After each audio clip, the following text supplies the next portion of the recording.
जरा नारा टाइप का लगा दो। एक प्रदेश एक रॉयल्टी, एक प्रदेश एक रॉयल्टी, एक प्रदेश एक रॉयल्टी, एक प्रदेश एक रॉयल्टी, एक प्रदेश एक रॉयल्टी। ग्रीन टैक्स माफ करो, ग्रीन टैक्स माफ करो, ग्रीन टैक्स माफ करो। जीपीआरएस। आज हम यहाँ पर गौला संघर्ष समिति के आंदोलन स्थल पर यहाँ पर आए हैं।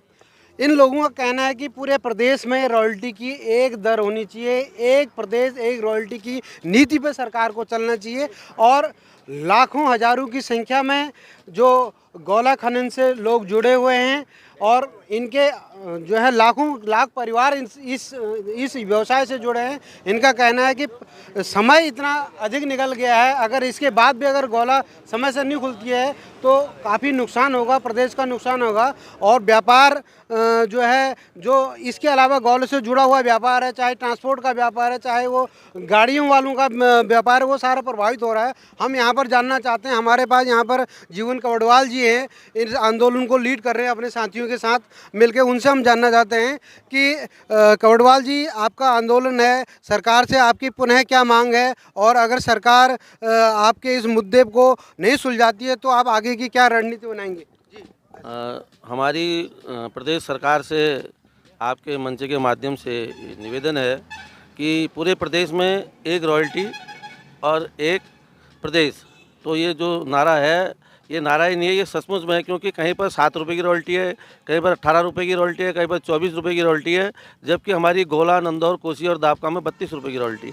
और जबकि ये गवर्नमेंट के अकाउंट में सारा काम होता है, वन विकास निगम इस काम को करती है। और मेरा आपके माध्यम से निवेदन है कि एक प्रदेश एक रॉयल्टी सर्वप्रथम हमारी एक डिमांड है। दूसरी, हमारी जो ग्रीन टैक्स का मामला है, इन्होंने हम पर जो है एक बहुत ही बड़ा कर थोपा है कि जो 15 साल तक की गाड़ियां हैं उसमें हमसे जो है पहले 1600 कुछ रुपये का टैक्स लिया जाता था, अब वो 14,000 लगभग हो गया है। यानी कि हमें 18,000 रुपये समथिंग वो पड़ता है, यानी 16-17 हज़ार रुपये का हमारा डिफरेंस उस पर हो चुका है। उसको हटाने की मांग है। तीसरी हमारी है जीपीएस की बात।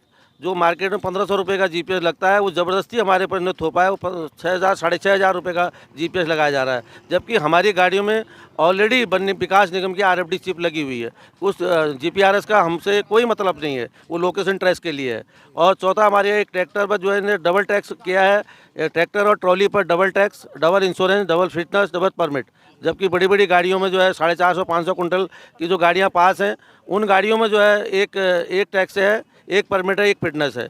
तो ये जो वाहन स्वामियों को इस प्रकार से सरकार ने अपनी खनन नीति और परिवहन नीति के द्वारा दबाया है, इसके लिए हम सरकार से निवेदन कर रहे हैं। और 3 महीने से हम लगातार कभी विधायक, कभी मुख्यमंत्री, कभी डीएम, कभी सीएम, सबको हम ज्ञापन दे चुके हैं। और हम एक बहुत बड़ा जुलूस भी इसके उसमें निकाल चुके हैं, वाहन स्वामियों ने निकाला है, लेकिन प्रदेश सरकार हमारी बात सुनने को तैयार नहीं है। और अभी हाल ही में हम विधायक जी के घर पर गए थे और उन लोगों ने वाहन स्वामियों को धुतकार कर अपने घर से निकाल दिया। बोले आप इस बार तो यहाँ आ गए हो, दोबारा अगर आओगे तो आपकी जो है एंट्री भी बंद कर दी जाएगी। तो हम अब फरियाद करें तो किससे करें, इसलिए हमने मजबूर होकर के अभी हम चौराहे पर जो है टेंट लगा कर बैठे हुए हैं। और अगर सरकार नहीं मानेगी, इसके आगे उग्र आंदोलन भी होंगे और जिसकी जिम्मेदारी शासन प्रशासन की होगी। सरकार एक तरफ से गौला नहीं खुल रही है, दूसरी तरफ से सेस है, टैक्स है, पर्यावरण टैक्स है, सारे टैक्स हैं। तो जो वाहन स्वामी है या जो इस दंगे को कर रहे हैं वो दबा हुआ है और सरकार और दबाने का प्रयास कर रही है। तो गरीब आदमी को दबाने के सरकार को एक तरह से आप क्या मतलब सख्त लहजे से क्या अनुरोध करना चाहते हैं कि अगर वो नहीं माने तो फिर?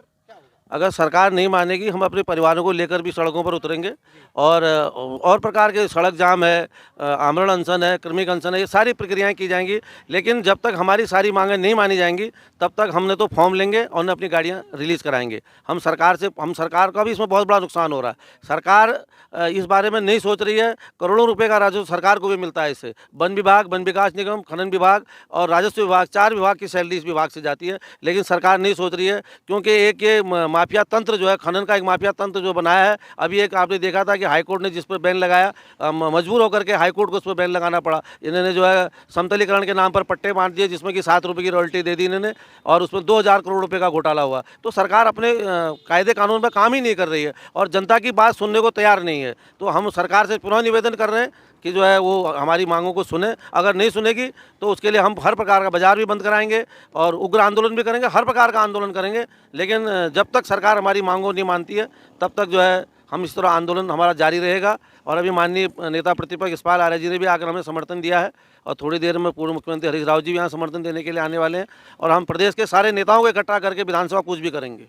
इनका कहना है कि अगर सरकार इसके बाद भी नीचे थी, पूरे परिवार को ये सड़कों पे ले आएंगे और अन्य तरीके के जो भी आंदोलन होता है वो करेंगे। और सरकार को ये बात समझ लेनी चाहिए कि ये जो लोग बैठे हैं ये जो है इस सरकार को, इस राजस्व को चलाने में महत्वपूर्ण भूमिका निभाते हैं। सच की तोप के लिए हल्द्वानी बरेली रोड से महेंद्र